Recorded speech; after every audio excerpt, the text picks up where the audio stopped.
नमस्कार, आप सभी का एक बार फिर से स्वागत है हमारे चैनल। आप सभी को विजयदशमी की हार्दिक शुभकामनाएं। आइए आज के इस शुभ मौके पर सुनते हैं भगवान राम और शबरी की एक बहुत ही सुंदर कहानी। माता शबरी को रामायण का एक विशेष पात्र माना जाता है। शबरी का जन्म एक गरीब परिवार में हुआ था। वो भील समाज से थी। शबरी को पशु पक्षियों से बहुत स्नेह था। उनका विवाह एक भील कुमार से तय हो गया। उनके यहाँ विवाह से पहले कई पशुओं की बलि दी जाती थी, इसलिए विवाह से पहले कई 100 पशु बलि के लिए लाए गए, जिन्हें देख शबरी बड़ी आहत हुई। शबरी ने सोचा, अगर मैंने विवाह किया तो इन सबकी जान चली जाएगी। शबरी ने उन जानवरों को आजाद करने के बारे में सोचा। शबरी ने सोचा, अगर मैं घर से कहीं चली जाऊं तो ये बलि रुक जाएगी।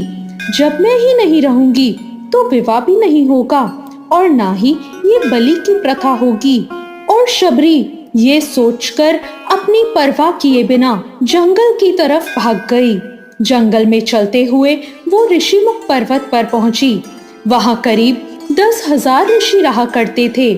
शबरी वहां अपना जीवन बिताने लगी, परंतु भील जाति की होने के कारण कोई उसे अपने आश्रम में जगह नहीं दे रहा था। आखिर में जब मतंग ऋषि ने उसे देखा तो उन्होंने उसे अपना लिया और शिक्षा भी दी। उन्होंने शबरी को अपनी पुत्री की तरह रखा।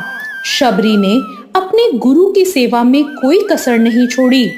जब मतंग ऋषि बूढ़े हो चले और वो अपना शरीर छोड़ने ही वाले थे तो उन्होंने शबरी को अपने पास बुलाया और कहा, मेरे जाने का समय हो चला है। ये सुनकर शबरी बहुत रोई। उसे अपने पिता जैसे ऋषि के जाने से बहुत दुख हो रहा था। शबरी ने कहा, अब मैं किसके सहारे रहूंगी? उन्होंने कहा, तू चिंता मत कर, एक दिन भगवान राम तेरी कुटिया में आएंगे और खुद तुझे इस संसार से मुक्त करेंगे। ये कहकर मतंग ऋषि चल बसे।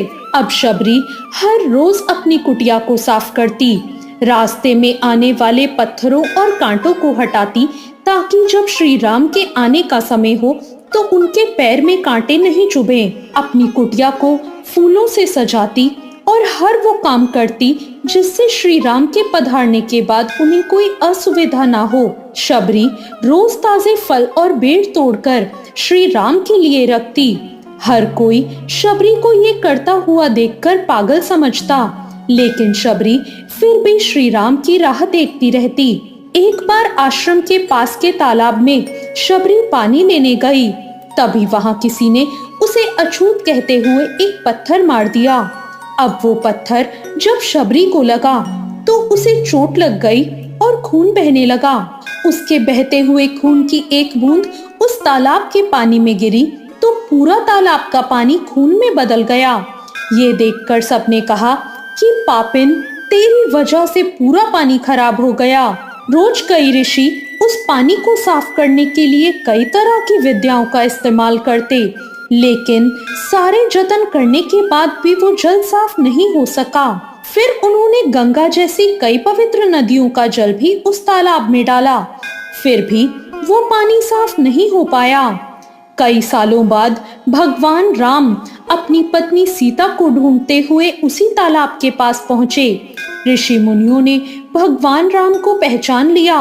भगवान को वहां देखकर ऋषियों ने तालाब का पानी साफ करने के लिए भगवान राम को अपने पैर उसमें डालने के लिए कहा, लेकिन पानी का रंग जैसे का तैसा ही था। फिर जब श्री राम ने तालाब के रंग बदलने का कारण पूछा तो एक ऋषि ने बताया कि वहां एक अपवित्र महिला है जो छोटी जाति की है और उसी के खून की बूंद से ये सब हुआ है।